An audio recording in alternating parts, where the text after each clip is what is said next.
Hi, Reynolds. So I'm very happy and honored to be leaving this message at what I consider a bittersweet moment. Sweet because as your friend I'm really happy you're doing what you want to do. Bitter I guess is a little strong, but nostalgic and sad because I love working with you and I'm very happy you'll still be in town. I consider you a friend. I'm very happy we will still have that friendship, but I will really miss working with you. I remember the first time I met you, it was really on the phone, and I was so impressed by your knowledge of my project, your deep understanding of what I was trying to do in Constituting Americans that I didn't know yet. And it was entirely because of you that I gave my book to Duke University Press against my colleagues' advice, and it was a great decision. You made this press a really spectacular place to work and to be. In all of my dealings with you, I have found you warm, kind, funny, decent, ethical, smart, a pleasure to work with in every way, shape, and form. I can't imagine better. And honestly, I don't know what I'm going to do without you. But I wish you great joy in the next stage of your life, and I'm very happy, as I say, to call you a friend, and that I can still be part, as I hope, of that next stage of life. Much love. Okay, Reynolds. You can't see my desk here, but if you did, it'll remind you of a certain other desk. Anyway, I have a letter here from you dated December 23rd, 1991, and this was a contract for the book that's appearing next month, so that makes it 18 years, I think, and I hope you didn't delay your retirement waiting for this book to come out. No, I'm just being narcissistic and facetious there. But anyway, Reynolds, well, I never expected this time to come, but I suppose it does. And what I have to say is simply this. You had this amazing way of combining a sensitivity for the intellectual aspirations of your authors and their needs, and being utterly laid back at the same time. So, you know, that'll be my abiding memory of you. Of course, I hope you don't disappear from the scene. You know, we have our annual lit party and I hope to see you there. But anyway, I hope that you have a happy and productive retirement, though I can't imagine you being completely retired. You don't strike me as someone who will be playing golf every day. So hope you'll be around, and we'll see you from time to time and catch up. So thanks for everything and a wonderful retirement. Hi Reynolds, this is Judith, and I am so grateful to you for all the help with Women's Camera Work, which is a stupendously beautiful book, and I miss you, and I'm really unhappy that you're not working with me on the next one, but I wish you very well in your retirement and look forward to reading your own writing. Hi Reynolds, I am really sad that you are retiring, but I'm very glad that you will devote that time to write, as you said. And I will tell you now something I never told you. When I met you is because I was in San Francisco and Gustavo Perez was here and he said you should meet Reynolds Smith, so go to the Duke booth. And I was walking and trying to find the Duke books and approach the place, and I was about 10 meters, 15 meters from the place.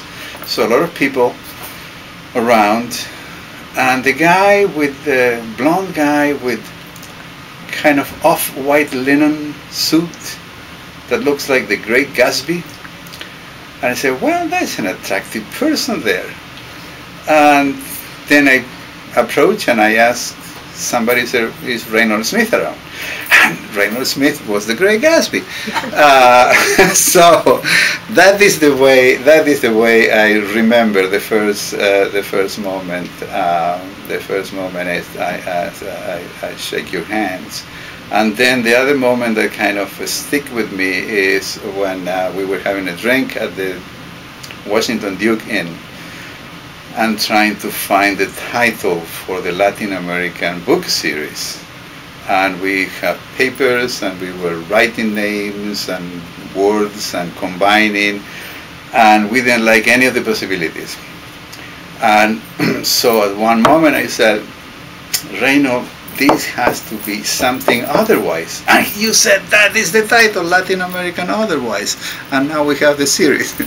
So thank you, Reynolds. And I hope that we keep on chatting and having great ideas in the future and for the future. Reynolds Smith was a fabulous editor, the best I ever hoped to have. He brought to all of the projects, 3 on which I worked with him, such enthusiasm, such knowledgeability, such a sense of what would work and what wouldn't work.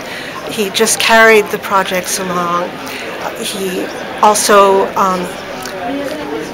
in the case of my first book with him, the cultural biography of Lydia Mariah Child, he was the one who thought of the kind of cover design that would work. He was the one who thought of getting an NEH subvention, and in fact did most of the work toward getting the subvention.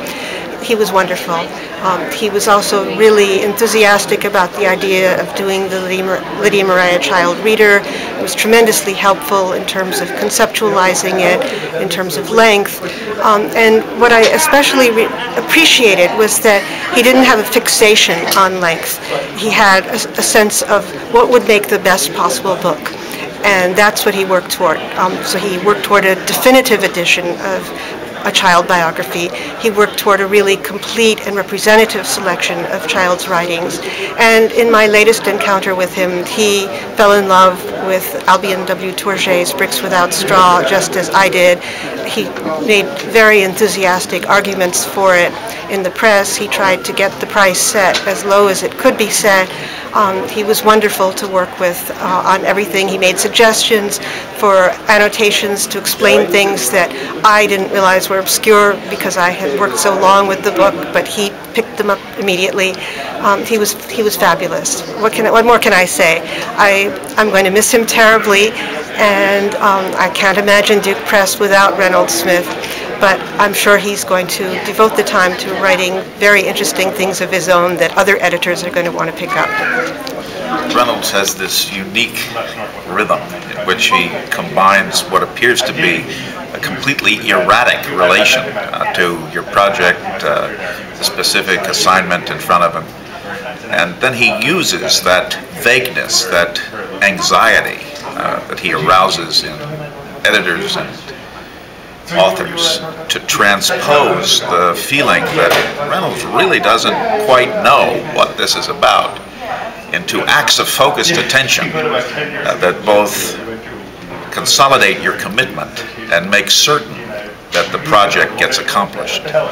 Reynolds is a visionary who pretends to the posture of being a disorganized man. He is perhaps the most effective editor with whom I've worked in the last 25 years, and I'll miss him sorely.